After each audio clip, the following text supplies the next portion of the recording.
காரைக்குடி அருகே உள்ள பாலையூர் ஸ்ரீ மகாலட்சுமி சமேத லட்சுமி நாராயண பெருமாள் திருக்கோவிலில் இன்று திருக்கல்யாண வைபோகம் மிக விமர்சையாக நடைபெற்றது.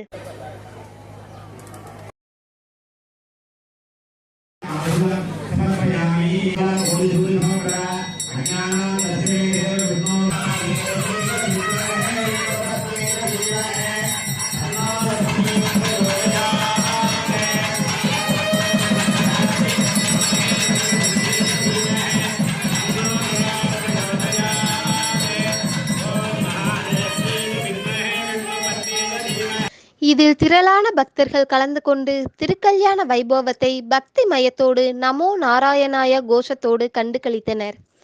மேலும் இக்கோவில் தமிழகத்திலேயே மிகவும் சிறப்பு வாய்ந்த திருத்தலமாகவும் திகழ்கிறது.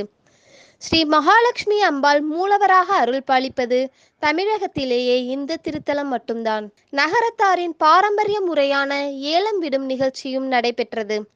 இதில் 16 வகையான ஏலப் பொருட்களும் பக்தர்கள் மத்தியில் ஏலம் விடப்பட்டது. மேலும் இன்று மாலை அம்பாளின் திருவீதி உலாவும் மிக சிறப்பாக நடைபெற உள்ளது. இந்நிகழ்ச்சியை பாலையூர் நகரத்தார்கள் மிகவும் சிறப்பாக ஏற்பாடு செய்திருந்தனர்.